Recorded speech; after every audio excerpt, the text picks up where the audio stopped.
Empecemos directamente. Pensemos en el Estado como un edificio gigantesco. Para que no se caiga, necesita cimientos absolutamente sólidos. Bueno, en este análisis documental profundo vamos a meternos de lleno en la arquitectura constitucional del Estado argentino. Específicamente, vamos a desglosar los 7 temas clave de la unidad 3 de nuestro programa de estudio. Nada más y nada menos. Va a ser un recorrido riguroso, muy técnico pero fascinante, sobre los pilares que sostienen la ley, el poder y las garantías en Argentina. Sin rodeos, vamos a ver cómo funciona realmente el Estado por dentro. Y para entender este complejo rompecabezas, nuestra hoja de ruta va a seguir un orden lógico, de arriba hacia abajo, muy al estilo de la famosa pirámide de Kelsen. Primero, la supremacía constitucional. Segundo, el acto y poder constituyente. Tercero, el procedimiento reformador. Cuarto, las garantías constitucionales.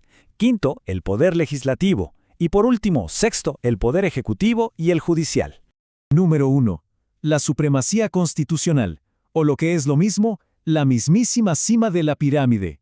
A ver, en un país federal como Argentina, tenemos leyes nacionales por un lado y leyes provinciales por el otro. Para que esto no sea un caos total, tiene que haber un jefe indiscutido, un vértice inquebrantable. Y eso está plasmado en el artículo 31. Escuchen con atención la solemnidad y gravedad de este texto. Esta Constitución, las leyes de la nación que en su consecuencia se dicten por el Congreso y los tratados con las potencias extranjeras son la ley suprema de la nación. El peso de estas palabras es literalmente monumental. Significa que no hay excusas posibles. Todas las autoridades y leyes locales tienen que agachar la cabeza frente a este bloque federal. Ninguna, absolutamente ninguna norma provincial puede ir en contra de este orden jerárquico. Pero claro, es lógico preguntarse, ¿qué pasa cuando la amenaza a esta supremacía viene, increíblemente, de los propios jueces?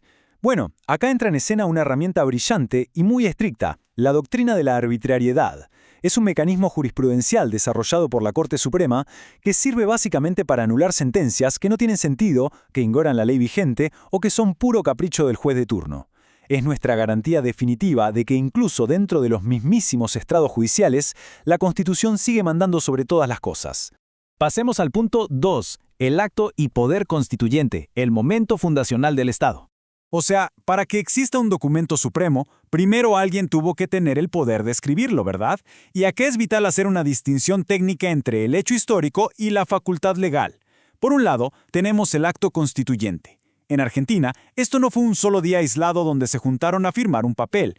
Fue un proceso histórico múltiple, con idas y vueltas, que arrancó en el Cabildo Abierto de 1810 y terminó recién con la reforma de 1860 al reincorporarse Buenos Aires. Por el otro lado, tenemos el poder constituyente. Esto ya es otra cosa. Es la capacidad legal, soberana y puramente técnica que tiene el pueblo para organizar su Estado, dictando la Constitución. Los hechos políticos versus la capacidad jurídica pura.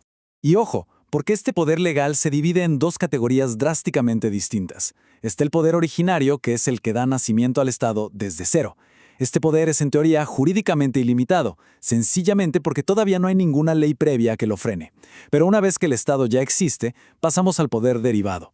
Este poder sí tiene límites estrictos. Se usa únicamente para reformar la Constitución y tiene que respetar de forma inexorable las reglas del juego que dejó el poder originario. Si no sigue esas reglas, pierde toda legitimidad. Punto número 3. El procedimiento reformador. ¿Cómo se alteran legalmente estos cimientos?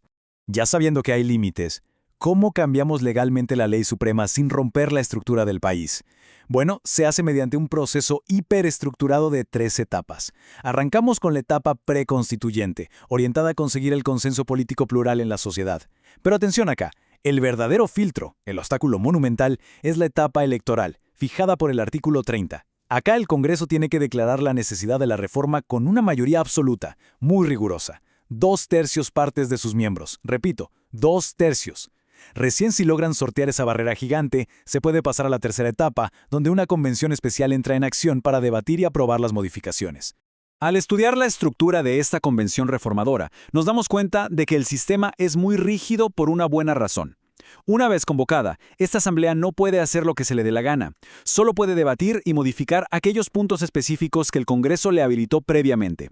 Es un mecanismo jurídico diseñado meticulosamente para evitar que se cambie la matriz del Estado a las apuradas. Sección 4. Las garantías constitucionales, o lo que es lo mismo, la protección frente al Estado.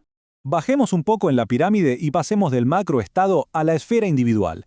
Las garantías constitucionales son, literalmente, nuestro escudo protector frente al inmenso poder coercitivo estatal.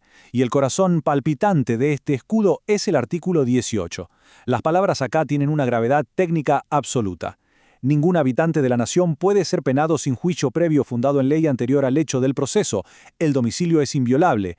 ¿Qué significa esto en la práctica? Que existe el debido proceso, que no te pueden juzgar tribunales inventados de la nada, que nadie te puede obligar a declarar contra vos mismo, y consagra la abolición irrevocable de la pena de muerte por causas políticas. Es el límite de acero, tangible y real, al poder penal del Estado. Ahora bien, de nada sirve tener un escudo si no podés levantarlo rápido cuando te atacan. Por eso, en la histórica reforma de 1994, se incorporó el artículo 43, la famosa acción de amparo. En términos muy técnicos, funciona como una vía judicial de excepción, expedita y súper rápida. Cuando una autoridad, o incluso otro particular, amenaza tus libertades con una ilegalidad que es manifiesta, evidente, y no hay otra vía judicial que llegue a tiempo, activas el amparo. Básicamente, es la herramienta definitiva de respuesta rápida ante la arbitrariedad. Número 5. El poder legislativo. El órgano con el poder supremo de crear leyes. Habiendo cubierto la seguridad de nuestros derechos, vamos a ver a quiénes les delegamos el poder. Para el constitucionalismo clásico, el legislativo detenta la mayor supremacía representativa.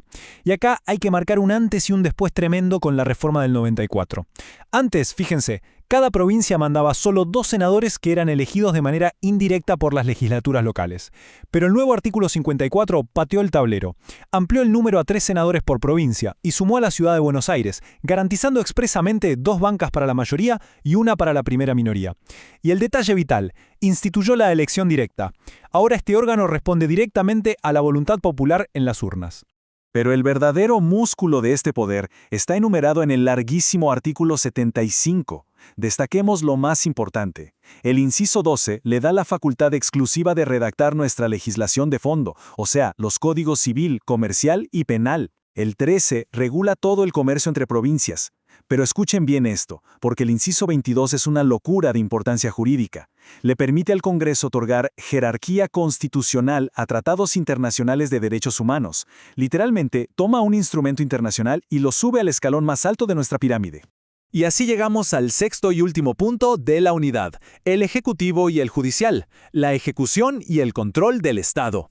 Mientras el Congreso debate leyes, alguien tiene que hacer que las cosas pasen en la administración diaria. Ese es el Poder Ejecutivo, que en Argentina tiene una característica central, dictada a fuego por el artículo 87. Su naturaleza es inconfundiblemente unipersonal. Todo ese inmenso poder recae en un solo ciudadano, el presidente de la nación. Y esto no es casualidad. Históricamente este diseño busca darle al Estado unidad y energía. Es concentrar la comandancia militar, la representación exterior y la administración en una sola cabeza para poder actuar con contundencia, siempre asistido por sus ministros. Y hablando de actuar con contundencia, tenemos que definir cuidadosamente uno de los mecanismos más debatidos, los decretos de necesidad y urgencia, o DNUs. El artículo 99 establece una regla general de oro. El presidente tiene prohibidísimo dictar leyes. Punto. Es nulo de nulidad absoluta. El DNU es una excepción ultra rígida, pensada solo para cuando es materialmente imposible que el Congreso haga su trámite ordinario. Pero, y esto es clave, hay un límite de piedra. El Ejecutivo jamás, bajo ninguna circunstancia de urgencia, puede usar un decreto para regular materia penal, tributaria, electoral o referida a partidos políticos. Es un límite infranqueable. Finalmente, el guardián de toda esta impresionante supremacía constitucional, el Poder Judicial. Para poder controlar al resto del Estado, los magistrados tienen que ser estrictamente independientes e inamovibles mientras dure su buena conducta. Una gran innovación de la reforma del 94 fue crear el Consejo de la Magistratura, que ahora se encarga de seleccionar a los jueces mediante concursos públicos. Y en la cima de toda esta estructura de tribunales está la Corte Suprema, que ostenta la ultimísima palabra a la hora de interpretar las leyes en nuestro país. Si revisamos los fundamentos de este sistema de control, es imposible no remitirse a un antecedente histórico brutal, el caso estadounidense de 1803, Marbury contra Madison. Esta idea fue importada a Argentina y estableció algo muy simple pero poderosísimo. Si cualquier acto o ley choca contra la Constitución siempre gana. y por lo tanto es el deber ineludible de todo juez rehusarse a aplicar esa norma inconstitucional.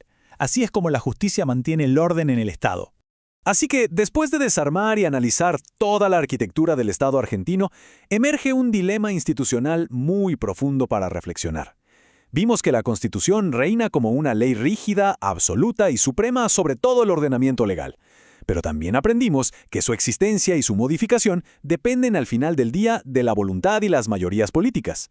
Entonces, pensemos de manera crítica. ¿Dónde reside realmente el poder definitivo? ¿Está blindado en las páginas inmutables de un documento de papel? ¿O sigue latiendo y fluyendo en el dinámico poder constituyente del pueblo que lo creó? Sin dudas, una interrogante fascinante para seguir debatiendo.